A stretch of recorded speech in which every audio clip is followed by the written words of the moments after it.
A nossa entrevistada de hoje foi prostituta e enfermeira. Hoje, ao que consta, é escritora e sabe se mexer. Ela tem até um press release que a declara conhecida no Brasil e no exterior como a maior escritora brasileira de livros de amor e sexo.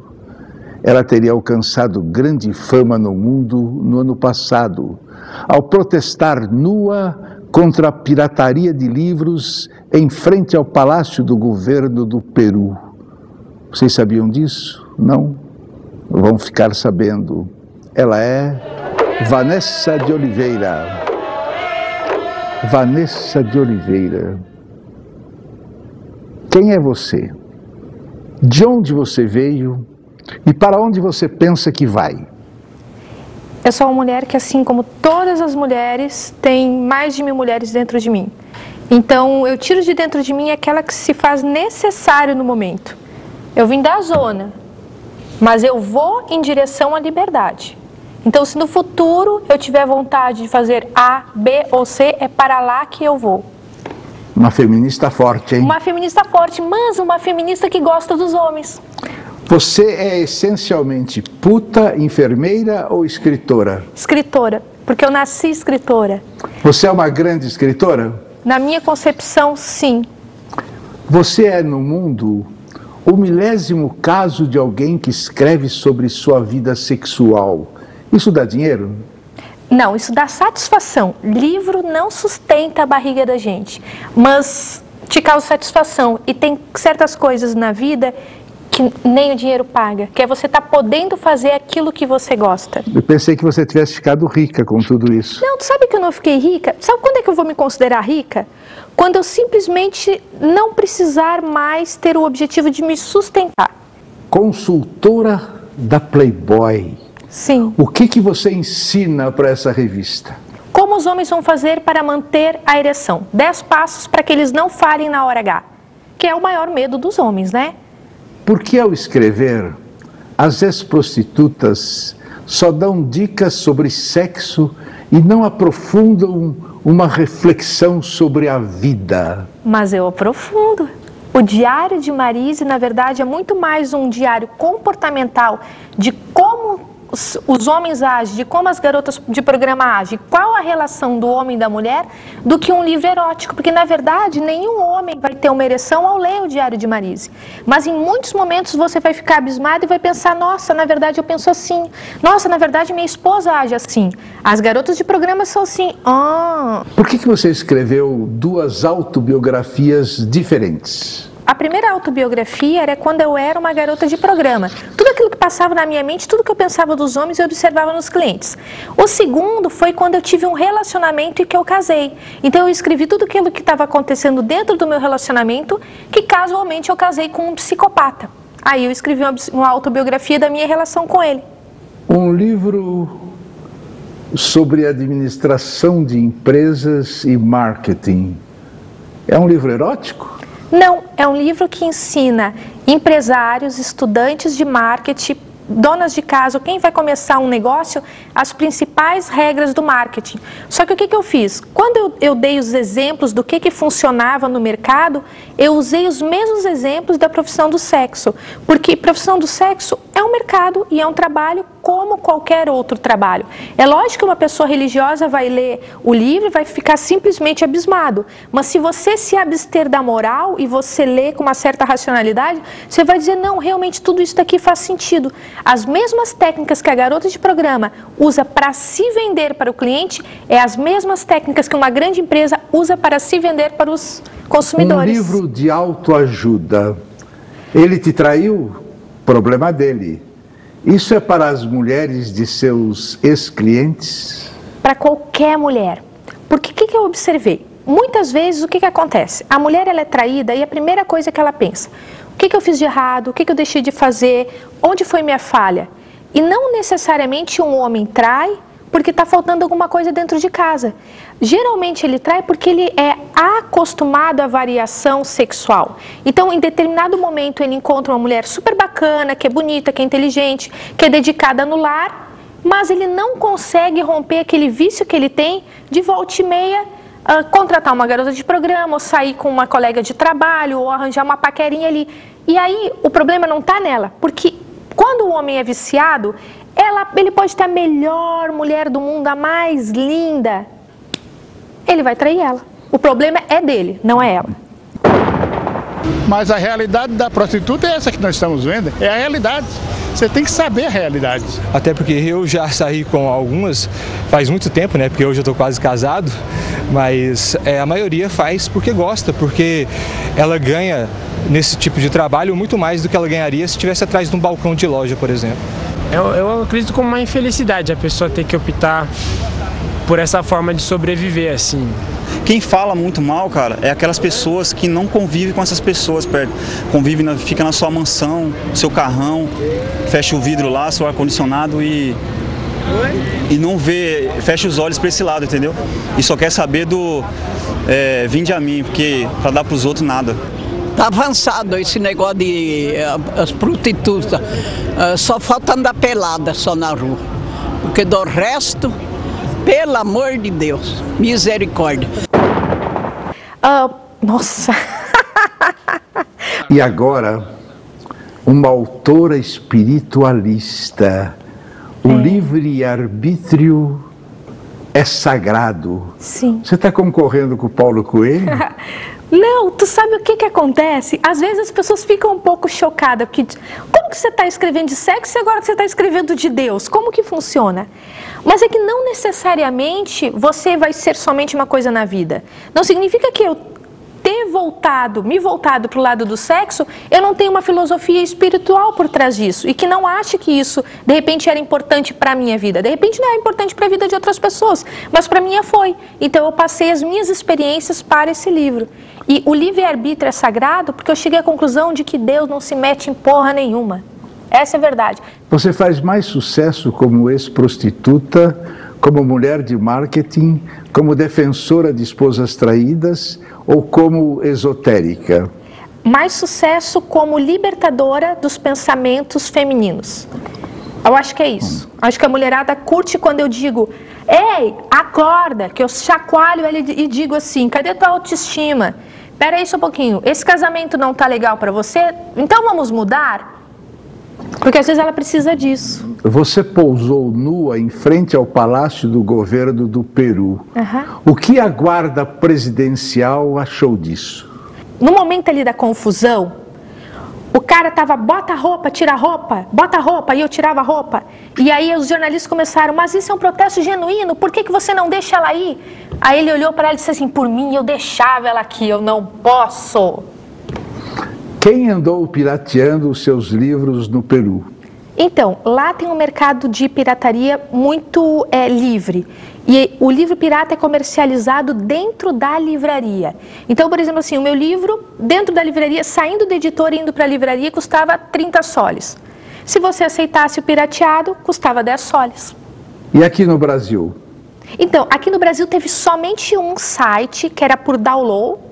Eu nunca sei falar, download, nunca sei.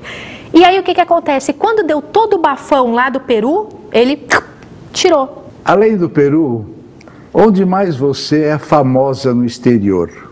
Então, eu tive livros publicados em Portugal, na Itália, no México foi o Ele Traiu o Problema Dele, o 100 Segredos de uma Garota de Programa, que fez bastante sucesso, o Diário de Marise, agora eles compraram os direitos autorais dos Psicopatas do Coração, e eu recebi uma proposta também para inglês, para o Diário de Marise, para os Estados Unidos, a Inglaterra e a Austrália. Vanessa de Oliveira, dona de um sex shop, o que vende mais na sua loja? Então, na verdade, eu não tenho sex shop, mas eu trabalho junto com os sex shops, né? Ele não chega a ser meu. Então, eu ofereço para os donos dos sex shops uma explicação divertida, didática, de como a dona de casa vai usar os produtos. Então, o que eu faço? Eu pego, olha, isso daqui é um gel adstringente, senhora. O que você vai fazer? Você não vai contar para o seu esposo que você vai usar isso. Porque esse gel adstringente, ele fecha o canal da vagina e ele vai pensar que você é virgem. Só que se ele souber que você está usando um produto, ele vai perder um pouco da graça da brincadeira. Então você vai lá, passa escondido dele, funciona como um gel lubrificante e depois você me conta o que ele achou.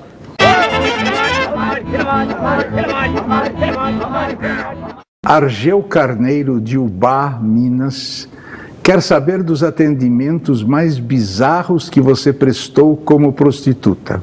Nossa, eu tive vários bizarros mesmo. Nossa! Por exemplo, uma vez o cara pediu para mim bater nele. Só que, pensa, eu agora até ganhei um pouquinho de peso, mas há 10 anos atrás eu era muito magrinha. E eu tinha que bater nele por 2 horas. Então, eu algemei ele, inclusive foi a única vez na vida que eu fui roubada por um cliente, foi por ele. Ele me roubou as minhas algemas, porque eu tinha ganhado aquelas algemas de presente de um policial. Tipo, naquela época ter uma algema original era tudo, né? A do sex shop você se liberta, original não. Surrei ele, tinha que cuspir nele, estava cansada, 2 horas batendo. Ele era um político, era a comemoração do aniversário dele. E aí quando eu cansei, agora chega, eu vou para casa, não aguentava mais. Chamei uma amiga minha para ajudar a dar surra nele. Cheguei em casa, achei que ia dormir e ele, não, te dou mais tanto, volta aqui e me bate de novo. Aí chamei uma outra amiga minha que era mais forte, eu falei, vamos amiga, porque eu não aguento mais cuspir nele. Bati no político.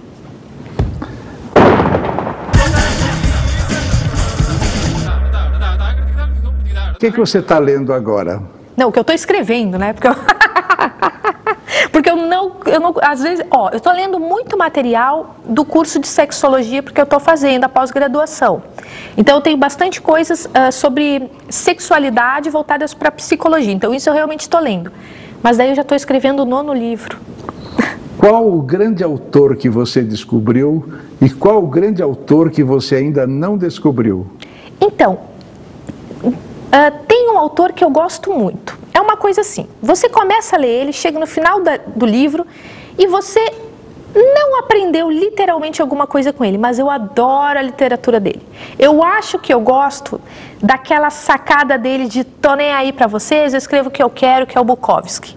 Adoro ele, adoro. Ele é o cara que ele é alcoólatra, ele foi preso, ele tinha problemas, ele era o escritor que só conseguiu ser consagrado como escritor no final da carreira e tem gente que ainda malha o pau nele, mas ele foi tão livre, ele era tão ele, sabe? Quando ele simplesmente entrava dentro de uma igreja católica, pegava o vinho, ficava bebendo e mandava o pastor para PQP, que eu acho, não, esse cara é autêntico e ele realmente era aquilo que ele mostrava no livro. Então eu sou apaixonada por ele, porque ele é muito corajoso. Sem elegância. Nenhuma elegância. Você é reconhecida na rua por seus ex-clientes? Eu acho o seguinte, que já aconteceu de ex-cliente me confessar em lançamento de livro. Quando eles me veem na televisão, eles ficam um pouco apreensivos assim. Será que ela vai falar alguma coisa de mim? Será que, né? E pelas mulheres deles? Elas não sabiam. Você já transou com mulheres? Já transei. E qual foi a maior transgressão erótica que você praticou da vida? Eu vou te dizer a maior delícia que eu experimentei, que eu amei. Eu adorei, para mim foi o melhor homem de cama da minha vida. Era um homem de 75 anos. Ele matou a pau.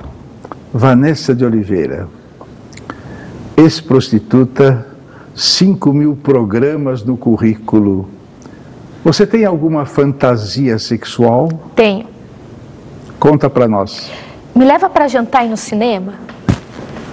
Porque eu já fiz tudo o que eu queria, tudo o que eu não queria. E às vezes eu fico pensando assim, quando eu começo a namorar com alguém, o cara pensa, uau, agora eu vou viver na orgia. Não, mas tudo isso eu já fiz, agora eu quero uma coisa diferente. Que seria um jantar. Vamos jantar, vamos, entendeu? Vamos fazer outra coisa. Quem maior mal fez ao mundo? Tá. Os preconceitos, a religião ou os bancos? Então, a igreja. A igreja.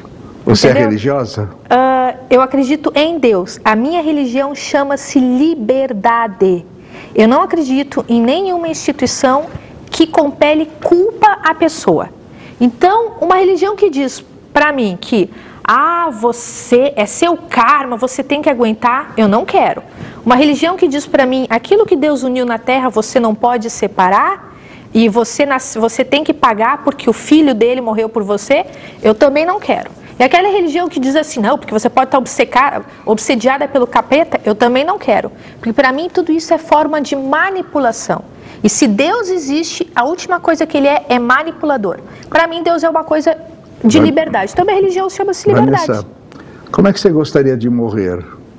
Super consciente, experimentando absolutamente tudo o que está acontecendo à minha volta. Eu quero sentir, eu sair do corpo e quero ver qual é a grande verdade que está por trás de tudo isso daqui. Eu sou uma mulher muito curiosa. Mesmo no hospital com aquele negócio assim? Quero tudo. Eu engulo tudo o que a vida me oferecer e eu devolvo. Vanessa, eu quero experimentar. Em caso de reencarnação, onde, quando e como você gostaria de voltar? Eu gostaria de voltar com uma pessoa com possibilidade e com inteligência suficiente para mudar o mundo, mas de uma forma positiva.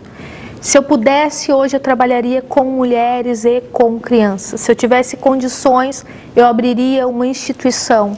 Eu ajudaria as pessoas a encontrar um novo objetivo. Eu gostaria de vir com essa missão se reencarnação existir. Vanessa, você mente? Pouco. Eu minto se eu estiver precisando me salvar, mas muito pouco. Às vezes eu me ferro pelaquilo que eu digo, mas eu ainda prefiro estar dizendo a verdade do que estar me moldando, porque eu me sinto envergonhada se eu tiver que ter uma postura hipócrita. Então, quando uma mulher senta na minha frente, ela conta o que está acontecendo com ela, ela me pergunta o que está vendo, eu tenho... Às vezes me dói, mas eu digo, olha, teu marido está saindo com fulano, é isso que está acontecendo no teu casamento. Eu não floreio verdades, por mais que doa na pessoa. Você chora? Muito pouco. Sabe por quê? Quando eu era pequena eu chorava muito, eu tinha isso. Só que eu descobri que chorar nunca fez eu mudar as coisas. E uma época que foi muito difícil da minha vida, não adiantava chorar, tinha que lutar. Então eu me acostumei a não chorar. Eu choro assim, muito pouco, muito... A minha fuga é... Eu me recolho, eu durmo umas 2 horas e eu acordo renovada. Não sei para onde eu vou. Você sente emoções cívicas ao ouvir o hino nacional? Nunca. Nunca. Com quantos anos você perdeu a virgindade? Velha, você acredita? Para os parâmetros brasileiros, velha. Tinha quase 18 anos. Quantos? Quase 18. E logo em seguida eu engravidei. 4 meses depois estava grávida.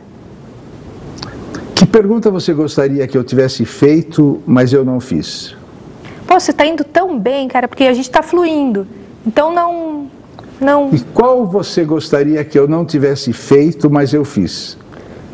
Nenhuma. Eu acho que todos que você fez... Vanessa, super tranquilos. O que é a vida? Para mim, é uma experiência. Você veio aqui para experimentar. Experimentar. Você sabe que às vezes as pessoas elas pensam que eu tenho por objetivo da vida ficar milionária ou ganhar dinheiro. É aprender. Eu tenho paixão por aprender. Vanessa, o que é a vida? A vida é tudo isso daqui que nós estamos vivendo. Tá bom, então dá um abraço aqui. Dá um abraço. Que a única coisa falsa do programa é o abraço. Não tá? é, não. Agora aí, fotografa. E só vai sair no jornal quando você morreu, eu.